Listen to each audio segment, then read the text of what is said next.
સ્વાગત છે તમારું શિક્ષક સાથે રસોઈમાં। ફ્રેન્ડ્સ, આજે આપણે ખીમાના સમોસા બનાવવાના છે। તેને મસાલો બનાવવાની રીત પણ આપણે જોઈશું અને તેને ભરવાની રીત અને એને સ્ટોર કઈ રીતે કરી શકાય લાંબા સમય સુધી એ પણ આપણે આ વિડીયોમાં જોવાના છે। તો ખૂબ ઉપયોગી વિડીયો છે, તો તમે એન્ડ સુધી જોજો અને વિડીયો ગમે તો લાઈક કરજો અને ચેનલને જરૂરથી સબસ્ક્રાઈબ કરી લેજો। તો ફ્રેન્ડ્સ, આ સમોસા બનાવવા ખૂબ સરળ છે ઘરે। તો એના માટે અહીં મેં 250 ગ્રામ જેટલો મટનનો ખીમો લીધેલો છે અને સરસ રીતે એને ધોઈને સાફ કરી લીધેલો છે। તો અહીં એને ધોઈને આપણે નીતાળી લેવાનો અને એના માટે અહીં મેં 3 પ્યાજને આ રીતે બારીક ચોપડમાં ચોપ કરી લીધેલા છે અને એનું બધું જ પાણી મેં નીતાળી લીધેલું છે। તો કોઈ કપડામાં નાખીને પણ તમે નીતાળી શકો છો। અને અહીં બધા મસાલા મેં લીધેલા છે। લાલ મરચું પાવડર 1 ટેબલ સ્પૂન, ધાણા જીરું પાવડર 2 ટેબલ સ્પૂન જેવું અને અડધી ટેબલ સ્પૂન જેવું હલ્દી પાવડર અને અહીંયા મટન મસાલો લીધેલો છે અને સ્વાદ પ્રમાણે મીઠું લઈશું। સાથે સાથે અહીં 1 ચમચી આદું અને લસણની પેસ્ટ લઈ લીધેલી છે અને ખૂબ નાના નાના ઝીણા ચોપ કરીને લીલા મરચાં લઈ લીધેલા છે। એ બહુ તીખા નથી। અને 1 મુઠ્ઠી ફુદીનો અને 1 મુઠ્ઠી લીલા ધાણા સાફ કરીને ધોઈને લઈ લીધા છે। હવે એક કઢાઈ લઈ લીધેલી છે, એમાં આપણે જે 250 ગ્રામ ખીમો લીધેલો છે એ એડ કરી દઈશું અને એને સરસ રીતે આપણે હલાવીશું। ફ્રેન્ડ્સ, અહીં ખીમાને આપણે ચડવા દેવાનો છે ખૂબ સારી રીતે। એમાં આપણે થોડું મીઠું પહેલાં એડ કરી દઈશું એટલે સરસ રીતે એનું પાણી છૂટી પડી જશે। નેચરલી એમાં જે પાણી હોય છે એ છૂટું પડી જશે, બરાબર। અને જુઓ, સરસ પાણી છૂટું પડી ગયું છે અને જરૂર લાગે તો ઉપરથી પણ તમે અડધા ગ્લાસથી થોડું ઓછું પાણી ઉમેરી શકો, કારણ કે આપણે અહીં ખીમાને થોડો ચડાવવાનો છે, સરસ રીતે એને થવા દેવાનો છે। એમાં આદું લસણની પેસ્ટ નાખીને જુઓ આ રીતે કમ્પ્લીટલી કોળું થઈ જાય ત્યાં સુધી મેં એને થવા દીધું છે અને એમાં લગભગ 7થી 8 મિનિટ જેવું થઈ ગયું છે।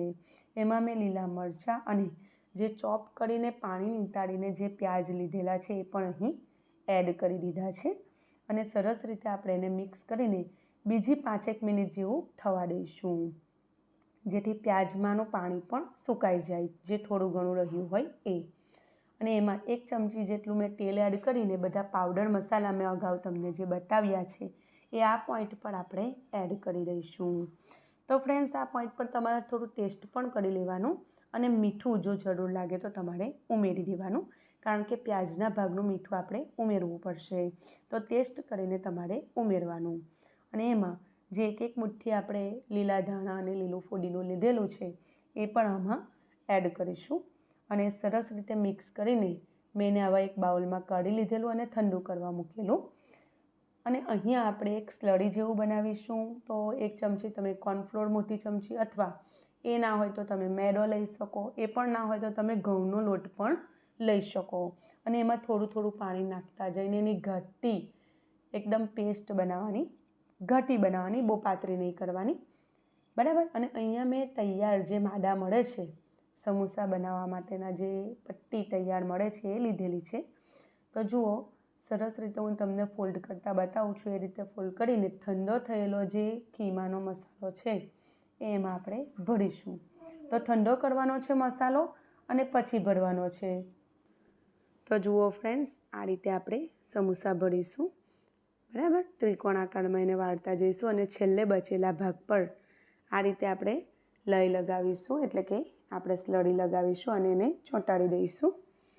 તો આ રીતે હું તમને બીજો સમોસો પણ ભરીને બતાવું છું। આ રીતે ત્રિકોણ આકારમાં એક ફોલ્ડ અને બીજું ફોલ્ડ, બરાબર। અને આ રીતે એમાં મસાલો ભરવાનો, તમે ધ્યાનથી જોજો। જો તમે બિગિનર છો તો ધ્યાનથી જોજો, પ્રેક્ટિસ કરશો તો એકદમ ઇઝી છે, સરળતાથી આવડી જશે। અને આ રીતે વાળીશું અને હજુ એક પણ આ રીતે વાળીશું અને બચેલી જગ્યા ઉપર આપણે સ્લરી જે બનાવી છે એ લગાવી અને ચોંટાડી દઈશું। તો ફ્રેન્ડ્સ, જુઓ, બહુ જ ઇઝી પદ્ધતિ છે, સરળતાથી બની જાય છે। તો આ રીતે મેં બધા જ સમોસા બનાવીને તૈયાર કરી લીધેલા છે। હવે આજે આપણે એને સ્ટોર કરવાની રીત પણ જોવાના છે। તો એના માટે અહીં મેં એક લંબચોરસ ડબ્બો લઈ લીધેલો છે। તો કોશિશ કરજો લંબચોરસ કે ચોરસ ડબ્બો લેવાની, ગોળ કરતાં એમાં વધારે સારી રીતે સ્ટોર કરી શકાય છે।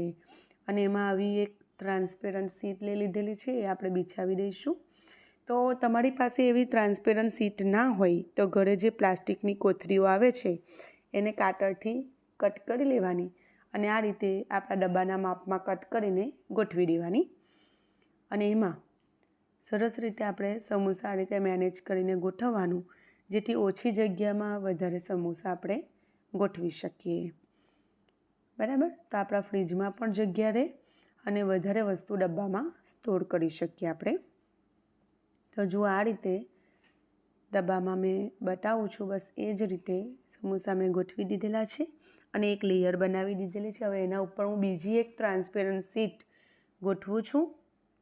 તો ફ્રેન્ડ્સ, તમારે પણ આ રીતે એના ઉપર બીજી કોથળી ગોઠવવાની અને એના ઉપર ફરી પાછું ટ્રાન્સપેરન્ટ શીટ મૂકી અને ત્રીજું લેયર હું બનાવીશ અને સમોસાની વચ્ચે આવી થોડી મેં જગ્યા રાખેલી છે, થોડી, બરાબર, જેથી અંદર બિલકુલ પણ ના ચોંટે. આમ તો બિલકુલ ચોંટતા નથી, પણ થોડી જગ્યા રાખવી સારી. બરાબર, તો એના ઉપર બીજી એક ટ્રાન્સપેરન્ટ શીટ ગોઠવીને એના ઉપર બીજા સમોસા આ રીતે ગોઠવી દઈશું અને છેલ્લે બધા જ સમોસા ગોઠવાઈ જાય પછી પણ આપણે એના ઉપર આ રીતની ટ્રાન્સપેરન્ટ શીટ મૂકીશું.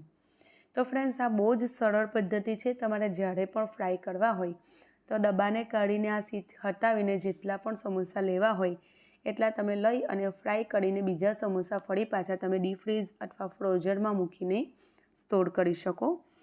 બરાબર, લાંબા સમય સુધી સમોસાને કશું જ થતું નથી અને બહુ જ સારી રીતે એને સાચવી શકાય છે.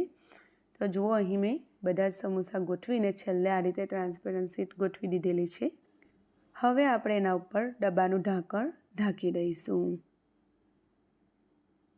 તો જુઓ, મેં ડબ્બાનું ઢાંકણ ઢાંકી દીધેલું છે. તો ફ્રેન્ડ્સ, આ રીતે ખૂબ જ સરળતાથી લાંબા સમય સુધી આપણે એને સ્ટોર કરી શકીશું અને તમે જોઈ શકો છો કેટલા સરસ રીતે સમોસા ગોઠવાયા છે ડબ્બામાં. તો ફ્રેન્ડ્સ, જો તમને આ રીત ગમી હોય તો વિડીયોને લાઇક કરજો અને કમેન્ટ કરજો અને આપણી ચેનલને હજુ સુધી સબસ્ક્રાઈબ ના કરી હોય તો સબસ્ક્રાઈબ કરી લેજો અને મને તમારો સપોર્ટ કરજો. ફરી મળીશું આવા જ ઉપયોગી રેસિપીના વિડીયો સાથે. ત્યાં સુધી આવજો.